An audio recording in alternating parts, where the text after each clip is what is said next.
to What's in the Box, episodes of horror with Donna and Eric. I'm Donna. I'm Eric. And once again, we're continuing on with our Texas AuthorCon author interviews. And with us today, we have Jae Mazer, Daemon Manx, and Heather Miller, which you've seen on another episode. Or maybe not. I don't Or know maybe which order not. I'm Yeah. putting these out in. So Yeah. there's a But chance. welcome, everyone. Thank you for joining us. Thanks for having me. Yeah. Thanks So, for having us. yeah, we're trying to put out these interviews so people can hopefully see them and get a feel for what books you have, what genres you write in, and then hopefully that'll drive them over either to your Amazon pages or over to your table if they're coming to Texas AuthorCon to pick things up. Now Damon won't be at Texas AuthorCon, but he's the mind behind Last Waltz Publishing, which will have a table there. So Yep. he just wants to come on and say Yeah, hi. well, I'm sure you've all seen the TV show or the movie Charlie's Angels. So I will be running the Last Waltz table via voice box. Rather than it being Charlie's Angels, Damon's Devils will be down there. It's so true. Yeah. Jae Mazer, Heather Miller, and Mackenzie Hudson will also be joining. So they'll be running the Last Waltz table, representing our brand to the best of their ability. And from what I understand, this will be the table that you actually want to stop at with these three ladies running the show, because this is where the fun's going to be. I can guarantee it. And it's going to be a spectacle. I mean, we can promise a spectacle. Good. Yeah. Very cool. All right. So to start us off, I'll start with Jay. Jason, Michael, or Freddie, who's your favorite? Oh my goodness. I'm going to go with Michael. I mean, they're all classic. I like Freddie. I like the camp. It's very close. I'd say my least favorite is Jason, but only because I didn't watch those movies until I was a little bit older. Whereas I snuck the Halloween movies and the Nightmare on Elm Street movies when I was way too young. Sorry, Mom, if you're watching this. But no, I gotta go Mike Myers. Like, that's just an imposing presence, and the guy doesn't die. The guy doesn't, like, he can't be destroyed. So, yeah, and not goofy like Freddie.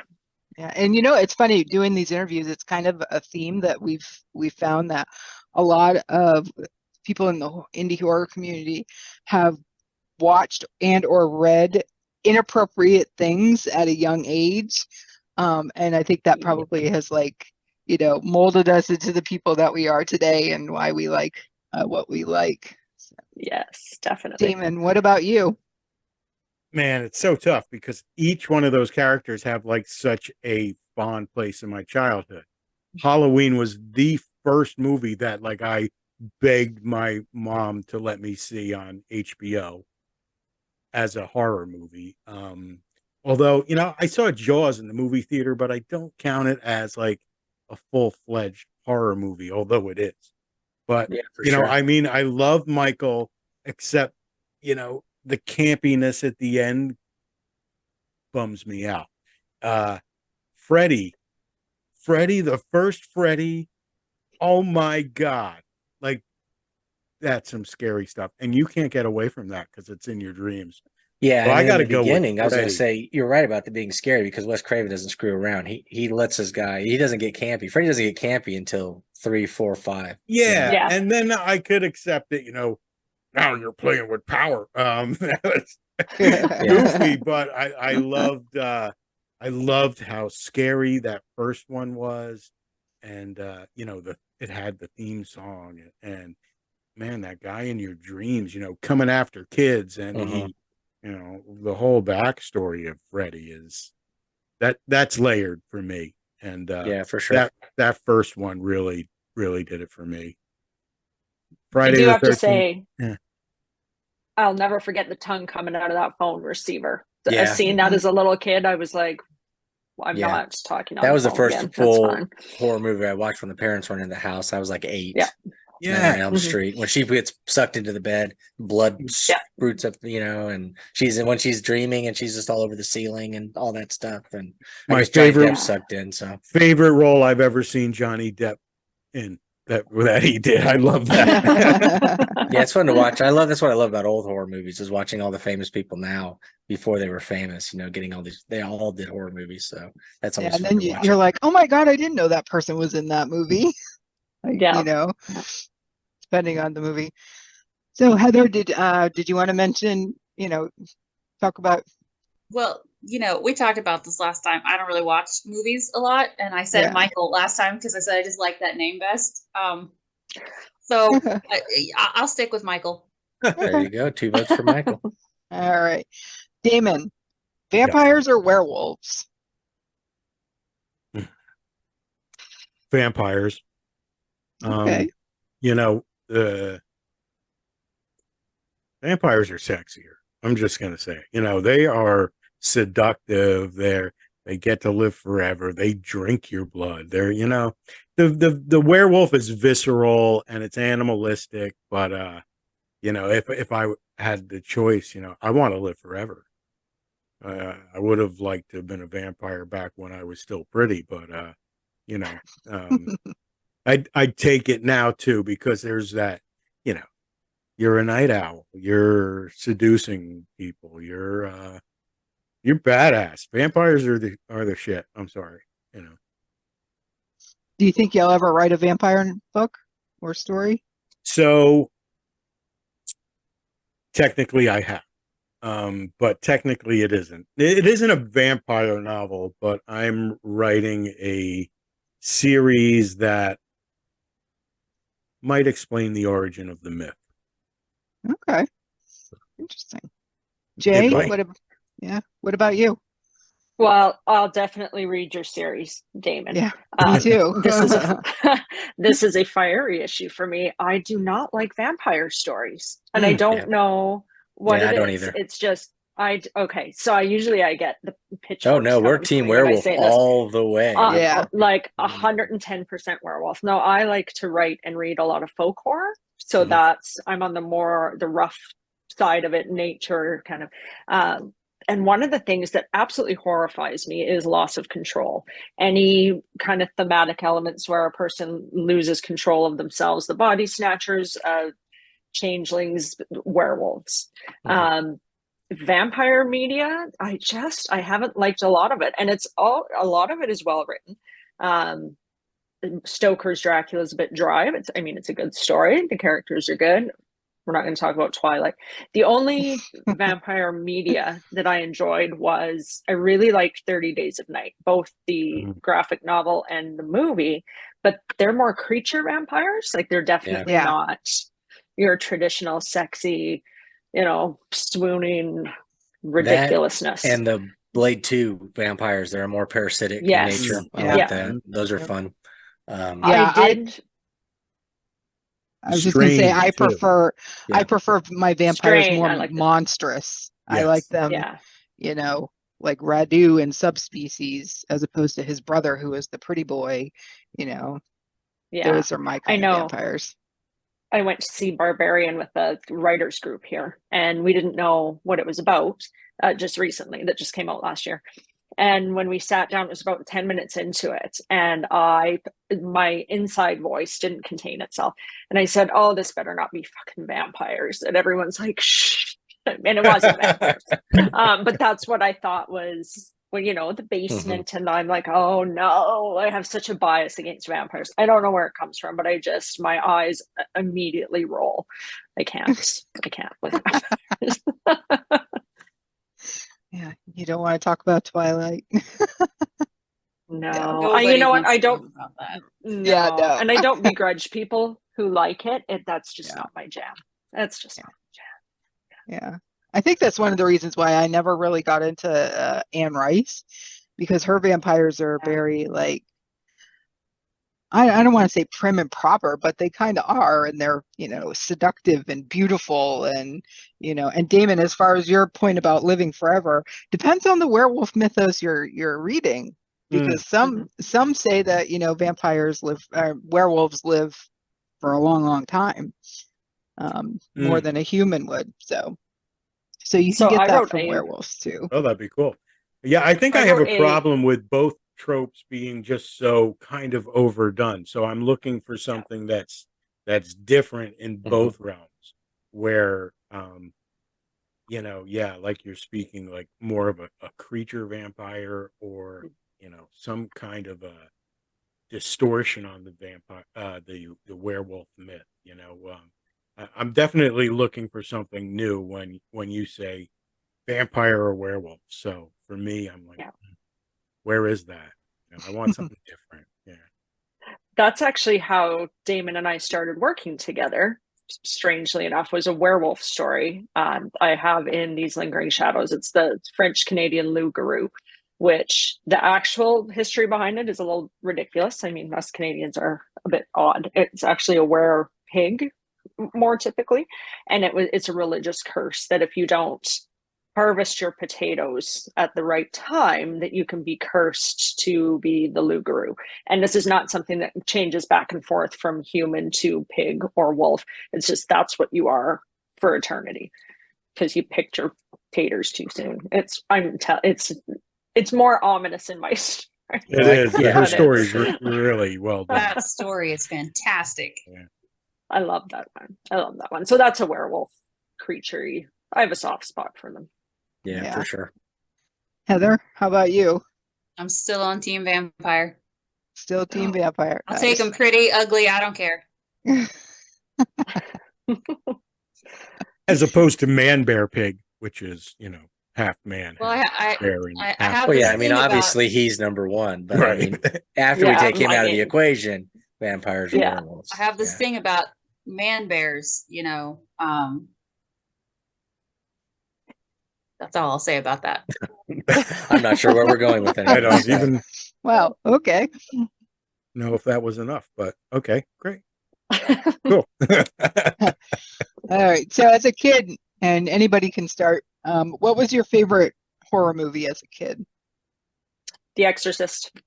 Ooh. Loved it. So my mom went away to work for the weekend, so she had to fly out for 3 or 4 days, and she was gone, and I was probably 7 or 8 years old, and Dad's like, gather around, kids, it's time, your education begins this weekend. So we watched Poltergeist, which I love that too, The Exorcist, and Kronos. I'm not sure how that snuck in there, but The Exorcist stuck with me, and I loved the possession stories. So yeah, that's a weird to third this one. day. I know. I don't know what Dad I mean, I that think he just feels wanted really to watch out of it. place. So yeah. Yeah, like no, there was no sense to it. But I mean, I enjoyed it at the time, but it didn't fit with the other two. But yeah, definitely The Exorcist for me.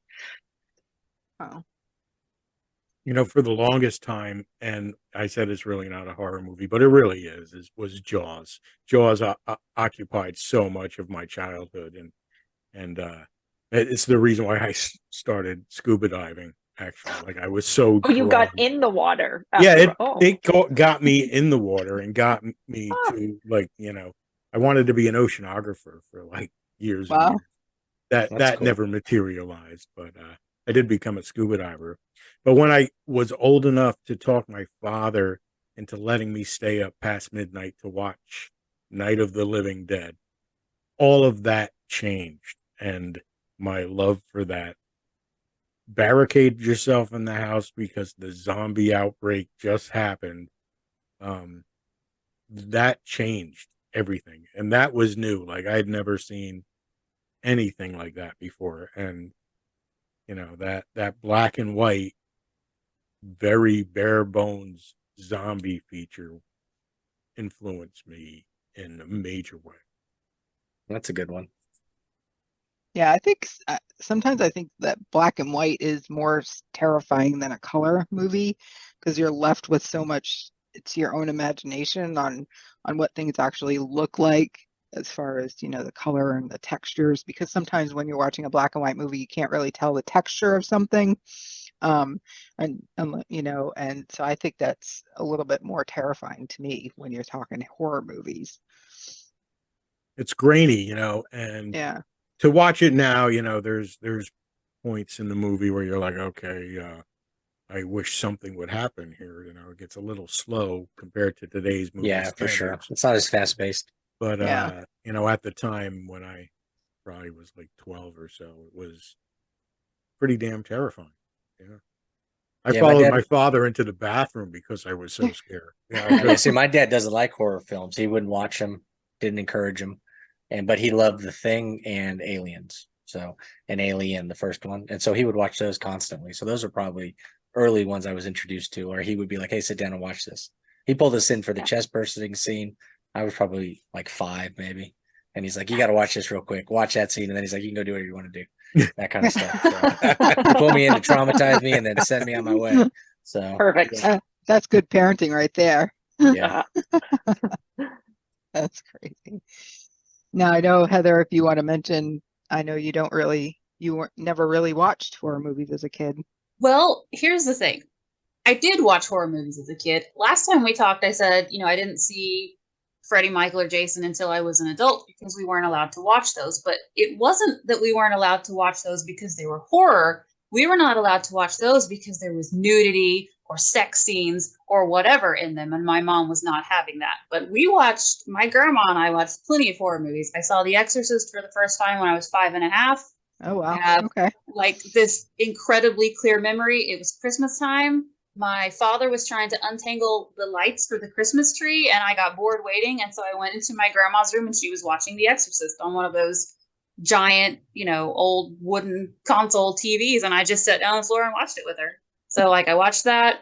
There's talking about black and white, there's an old black and white ghost story movie called The Uninvited, which I absolutely love. And it's that kind of story that I like. It's just totally atmospheric. You only see the actual ghost for like a second or two, and it's just kind of, her head and shoulders up on this, grand staircase.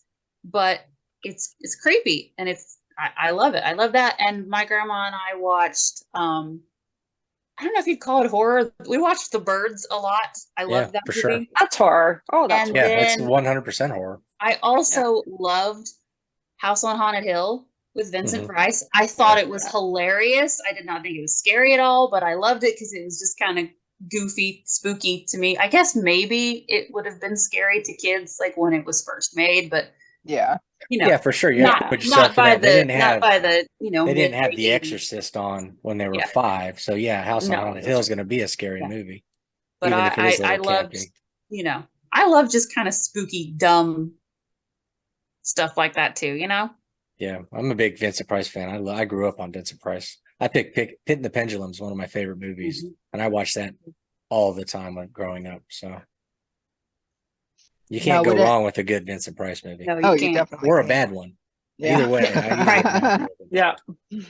Now, would your favorite horror movies as kids, is that still the same now as an adult, or do any of you have a different favorite horror movie that you've seen as an adult? I mean, there's have... certain. Oh wait, go ahead. No, go ahead. Okay, I was just gonna say I don't know that I have like a favorite, and I don't watch movies that much. But one movie that I loved, and it's several years old at this point, that I didn't think got enough attention was The Skeleton Key, which stars Kate Loved Hudson, and that. it's set in Yeah. Louisiana. Louisiana, and yeah. it's got this creepy, culty, whatever, but it's also very gothic because they're in this big old house out in the middle of nowhere. I really liked that movie. It surprised me.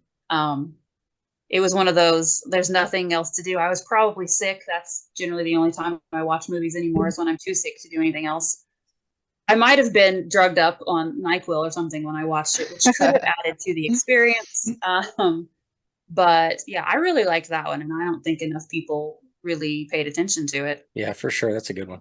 Yeah, I remember seeing that. I've only seen it once, but I remember it. I really enjoyed it. I would wager to say my favorite movie of all time for quite some time, and I don't know if you would consider it horror, is Silence of the Lambs. I think never did, but now over the last couple of years, everybody keeps telling me it's horror, so I'm like, oh, okay, that's cool. But yeah, I've never thought. And I'm of it on the as horror. fence. Yeah. I don't know why I don't, because I don't it is consider horror. serial killers horror for some reason. No, that's more crime thriller, but I love that movie. And in my top 5, I notice is Behind You, Event Horizon. Oh, yeah. Love that movie. Love Yeah. that movie. In the Mouth of Madness as an yeah, it's adult. Love that movie. Yeah. I also like foreign horror. A lot of films in the last decade, let's say Eyes of My Mother. If you're squeamish, don't watch it. But it's a slow burn, very gothic, black and white film that it stayed with me for months. I couldn't get it out of my head. Brilliant. The Black Coat's Daughter's another one. Very slow burn, very gothic, horrifying, creepiness.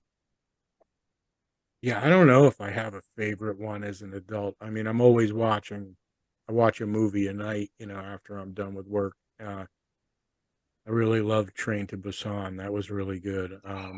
I loved 28 Days Later. I thought that was good. I love that series that they did, just the Haunting of Hill House, and what was the one that they did before it? Midnight Mass.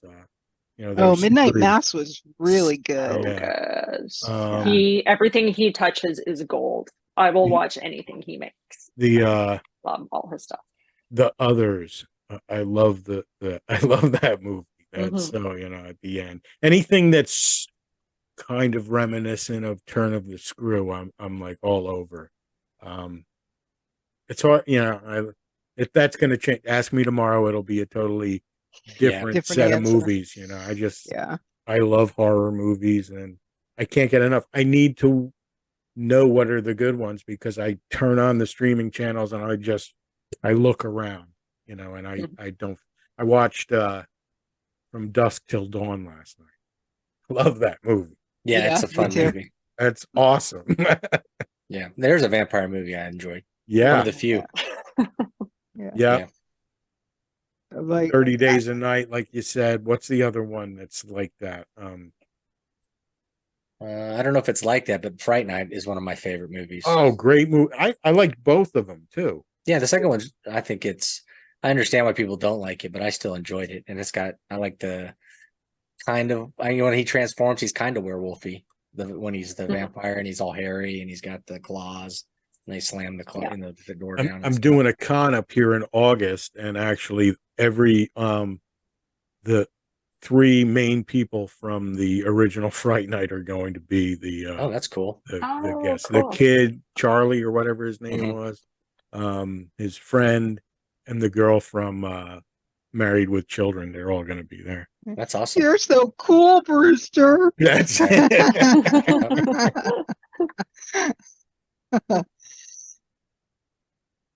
right. So anybody can start. If somebody came to you and said, "Hey, I'm want to get into horror. I've never really read horror before," what would you recommend to them? I would hand them The Stand and tell them to read that. I go big or go home. That would scare them, but maybe not in the right way. Yeah. It depends on what kind of horror. Like, what are they? It's just so wide. Like, are they looking for ghost stories? Are they looking for creature features? I'd go there first. Well, let's say they're saying, what's your favorite horror story? What would you say if you said, oh, here's the book I love the most and check this out? Swan Song, but that's going down the route of The Stand. I loved Swan Song by Robert McCammon. A little easier read would be Tender as the Flesh. That's a really good, that just came out in the last 5 years. Really, really good book. The Shining and Pet Sematary are the two Stephen Kings that are terrifying to me. I think I like Stephen King, but those two are good, especially entry level. I don't know if I like horror yet, but they'll scare the pants right off you without getting too extreme. And so, and you say that, and I think Pet Sematary could be an extreme horror novel. I think it leans that way. Horrifying for people who've only seen the movie, which I love the movie too. I tell them, read that book because that'll stay with you. The Shining too. That leaves a mark. If they were younger, I would hand them Something Wicked This Way Comes by Ray Bradbury.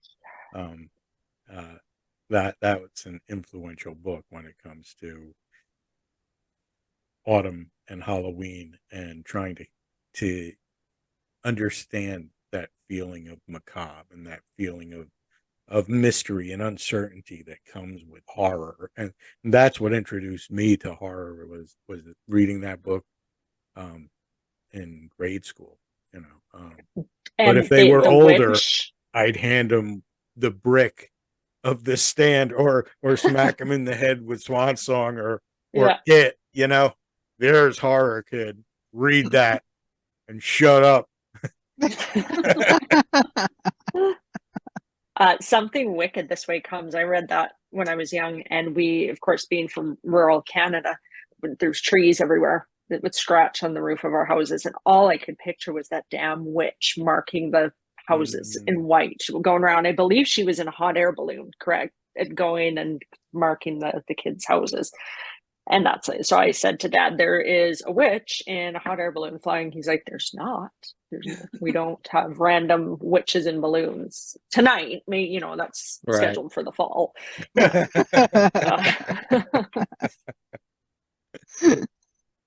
That's scheduled for the fall. That's too funny. What about you, Heather? Well, we talked about this last time, and Something Wicked This Way Comes is the book that I said, because you know, it's just perfect. There's absolutely nothing that you could improve about that book. It is absolutely perfect as it is. It's horror, but it's also like great literature, and I love that. Mm-hmm. Nice. Now, do any of you have an all-time favorite horror novel that isn't what the book that you just recommended, or is? I mean, I'm Swan Song since I was a little kid. I just can't let go of that one. I love that book. Although I'm team The Stand, I've got to go with The Dark Tower. I'm a Dark Tower junkie, and you know, I mean, I have a favorite one, but you know, the whole encompassing series of The Dark Tower is, I've read that 4 times through. Wow, that's impressive. Yeah. Wizard and Glass is my favorite. Mine too. Love that one. Oh my God, so heart-wrenching, and just the emotion, you know, and Susan Delgado. Oh my God, you know, it's just It's wheel. heartbreaking. It gets to me, you know, it speaks to me. I mean, you're either a Tower junkie or you're not, and I most certainly am. Yeah, I read the first book in that series, and I have so many books to read, and that I do read. I just haven't moved on with, you know, gotten through the rest of the series, but it's definitely on my list because I enjoy a Stephen King, you know. So, I like me some Stephen King. I will admit, I have read, like, how many Stephen King books are there? There's like 80 or something, right? I've read like 15 of them. I know that's horrible to the horror world, but like, I don't know. I was never just like, oh my God, Stephen King, I must read everything of his. I was just always like, he's great, but there's 10,000 other great authors as well, and I like to read all of them. So yeah, I prefer the Coke years, so I'll read the early stuff, and that's it. Yeah. But I've only read like 6 Stephen King books. Okay, well then I feel better.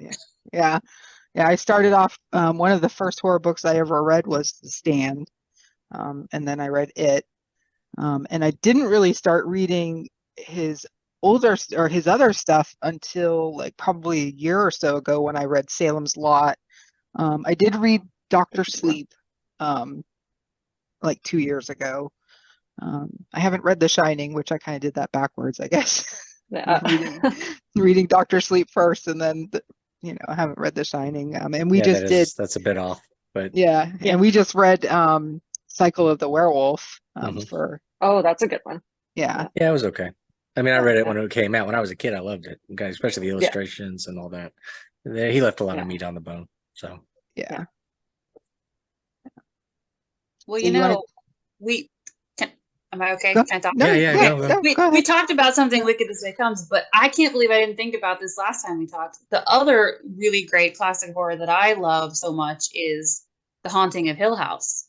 I love Shirley Jackson, and The Haunting of Hill House takes gothic horror and psychological horror and just smashes them together so perfectly. And I love that her books are so, like, they're just almost normal life, but just slightly off, you know, and it's so freaking creepy, you know, like just it messes with your head a little bit, you know. It's not like I'm afraid of the dark scary. It's just like I'm afraid of my own brain scary. And I love that. It's good stuff. Well, and I think Heather and I had talked about this. We did another virtual thing. Actually, I think it was at your book release, Damon.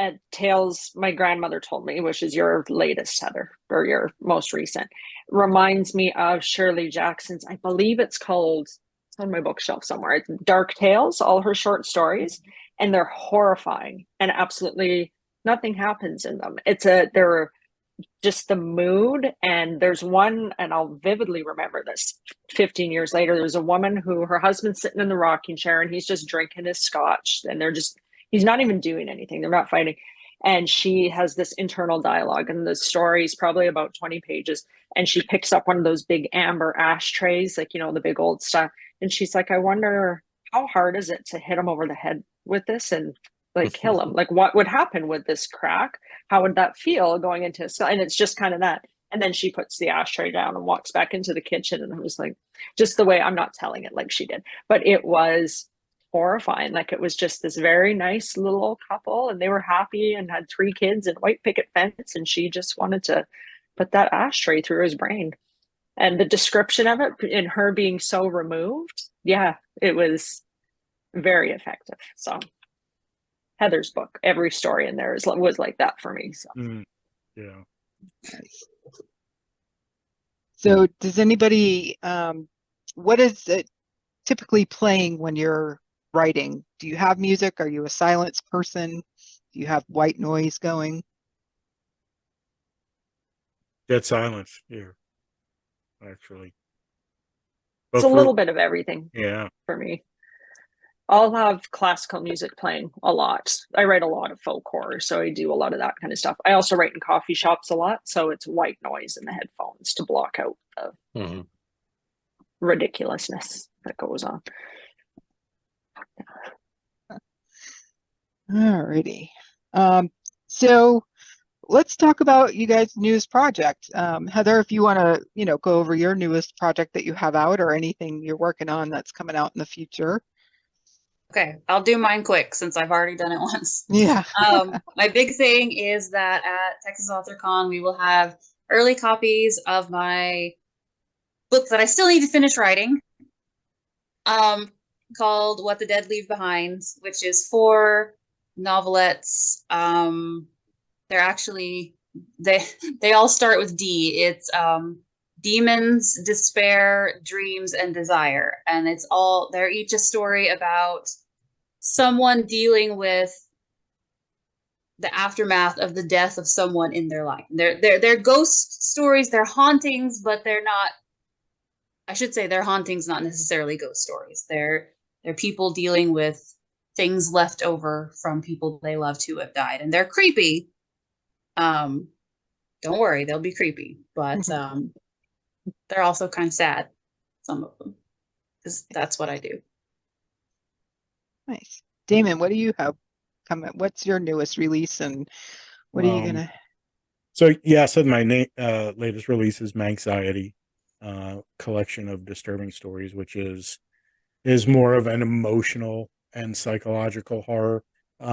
These stories are based on loosely some real life experiences, things that have happened to me. The first story is called The Boy in the Center of the Road, which takes place in the concussed head of a child who's just been hit by a car, which is the memories of what I had when I was 10 years old, when I was hit by a car while riding my bike, and some of the real vivid nightmares that I had. So, there's a story about when I used to go exploring urbex abandoned asylums and old safari parks, and was actually haunted at one point in my childhood. There's a story in there about the time I drove into Ronald Reagan's limousine. There's there's stories that are actual memoirs, and then there's stories that came from nightmares and partial experiences I had that morphed into, creative fiction. So we're going to be sending copies of that one down there, and I'm going to be sending some signed book plates down there as well. That'll be there. And as always, I've been working on new things and plugging away. So yeah, that's what we do, right? Plug away. Yeah. I'm still waiting for another Abigail book. Well, that's in the Yes. works, but as so here's the thing. So Abigail and Adrian live in Florida. Adrian, her father, is a gay man, and Abigail is very different too. Now, do I cross over into what's really going on in Florida and make this a very topical about the pressure points of what's going on in the world, or do we stray from that? So I have an idea of what happens in Abigail 2 and Abigail 3, but it can go in several different directions. But the next time we see Abigail, she'll be about 10 years old. Oh, well, I'm very excited because that was my first book I read by you, and it was the one that I was reading it, and then when I got to the end, I was like, oh shit, I did not see that coming at all. I'm glad. It means I pulled it off. Yep. How about you, Jay? Well, I have my release with Last Waltz coming out on June 15th. So that'll be perfect. with me at Texas AuthorCon. It's the first in a trilogy, and I'm halfway through the second book. It kind of went off the rails in a good way. Like I had a direction and it just did its own thing. It's not listening. It's like a petulant little child, which is really frustrating, but it's going to be a good book. Yeah, sometimes those So, are the best ones when they go on their own path and you're like, oh wow, I didn't see this coming. So well, for sure and it's the just more readers know. interesting. Yeah, for sure. I told this story before I'm a pantser. I don't outline, but I actually sat my ass down and took an outlining course because I have a lot of books. This is my first trilogy. So I said, let's be a professional here and outline.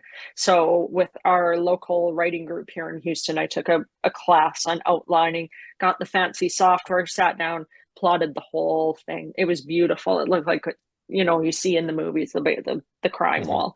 And I was maybe 10 pages in, and it was completely off the wall. Like there was nothing in my outline is actually in the book. So yeah, I've had the exact same thing happen every time I outline. I never follow it. I can't do it. It's just more interesting. So I wrote it as I'm writing the second one. I'm like, well, it would be a lot more interesting and organic if it happened this way. It just feels a little more natural. It'll take a lot more cleaning up on second draft, I'm sure, but I'm okay with that. So yeah, it's almost like a daily outline now, right? Where you just today, this is my outline, and even tomorrow that might be all trash. So yeah, exactly. I just sit down, cup of coffee in the morning at the chapter that I'm at. It's like, okay, this is what's going to happen to her today, or this is like I'm living the day with her. So I don't want to spoil anything. It's very folk horror. I write a lot of folk horror.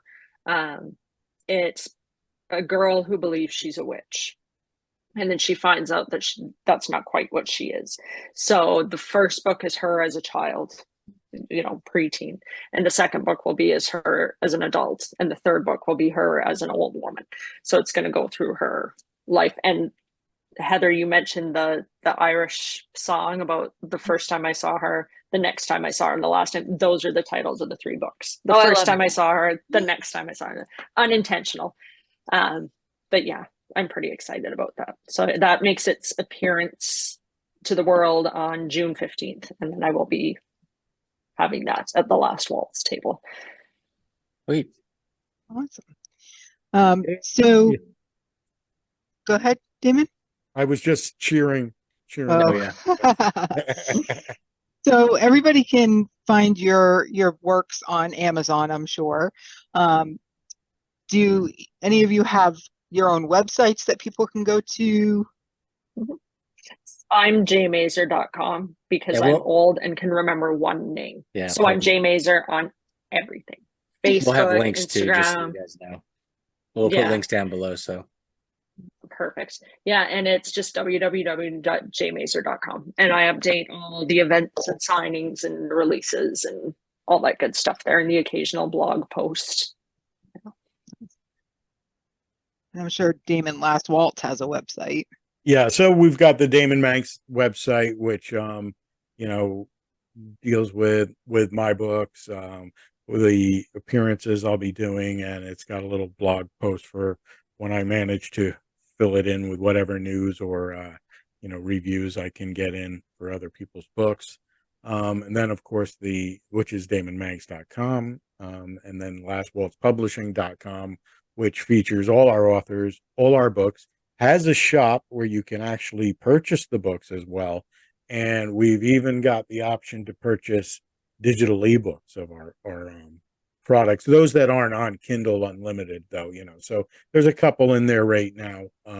Most of our stuff is Kindle Unlimited, so we don't put a lot of ebooks up there, but there's one or two short stories that I've got that you can get for $1, for the digital, which is a cool thing. And, Yeah. Nice. Yeah, for sure. And Heather, do you have your own website or? Okay, I do. It's heathermillerhorror.com. But the funny thing is, my ex-husband helped me make this website, and I can't really ask him to help me update it, so it's maybe not totally up to date anymore. Okay. Till I find someone willing to help me. Well, there you go. Now, people, go help Heather get her website up to date. And, we'll have that link down below too, I guess. So Yeah. Now, sure. so Daemon, I just want to ask, just for the people watching, on the Last Waltz table, you'll have Heather, Steph, Jay's, Mackenzie. Is she an author? Mackenzie Hudson, she's actually included in one of our anthologies, the Tales from the Monoverse. So we're going to have our anthologies there. You're going to have These Lingering Shadows. We're going to have Tales from the Monoverse. I'm going to be having some of our other authors' titles down there. We're going to have a couple copies of Jack Wells' Monochrome Noir series down there. There's going to be a couple issues of Matt Scott's Down by the Riverwalk down there. Naturally, Heather's going to be there with Tales My Grandmother Told Me, and I think she'll probably have a couple issues of Knock Knock. Jay's going to probably have a full spread out there, if I imagine correctly. And, I'll be sending down some of mine. I'm going to include Manxiety and maybe include a couple Arcraniums and Hacked Into with. Arcranium. That was superb. Oh, I love that. So check this out. So Arcranium is being done in a full theatrical audio book right now. 45 tracks per chapter. And this, like, I listened to it. I'm like, who wrote this? This is amazing. Like, I was blown away. That's cool. By the voices, and there's a soundtrack that's actually been written for it. Like, there's about 20 different songs that were written just for Arcranium. Now that was with Mark's House, right? That's with Mark's House, right? Yeah. Okay. So we've got two voices. We've got an Australian gentleman who is doing the voice of the men, and an American lady who's doing the voice of the female authors and the creatures, and it's pretty insane. It's pretty insane. Wow. Yeah, it sounds great. I'm excited for that. Yeah. That's really cool idea. It's chilling, like when they go into the program, it's like and the music starts tensing up, and it's very cool. Oh, that's perfect. Very chilling. Yeah. Yeah, I don't typically do audiobooks, but I have read it, and it is a perfect book for an audio production. So I think I'll probably end up having to get that just so I can listen to it when it's available, because I think that's a perfect book for an audio adaptation. So. It was a lot of fun to write, because we said, okay, so each author's going to write a different genre. So we got to put like multiple genres in one book, which was great, and we got to write them. So. Yeah, for sure. Yeah, I was only slightly offended at your. I don't remember what you said exactly about the girl that just writes ghost stories. There was some line in there that I was like, Yeah. this Floaty- sounds familiar. Floaty spirits. Ooh. Floating spirits. But we made fun of everybody equally. We made Yes. fun of the gothic, the spooky Asian horror. We made fun of the science fiction old white guy who thought the best thing to come to horror came out of Maine in the 1980s, and then we made fun of the extreme horror guys too. So everybody got it. Yeah. Yeah. And I love Mark House anyways. I enjoy his writing so Yes. much. He's great. He's a brilliant. nice guy. Yeah. All right. Well, thank you all for joining us. It's been a pleasure. If you're going to be at Texas AuthorCon, make sure you stop by the Last Waltz table and pick up some goodies. Mhm, for sure. We will. As I say that again. Yeah, for sure. I know that's it. It's like at scares when I just kept nodding on the panel as well. That was the thing I did. Yeah. Just there to nod. Yep. So, all For right. sure. Thank you guys. And we will see you later. Thanks for having us. Yeah. Thanks for Thank coming. you so much.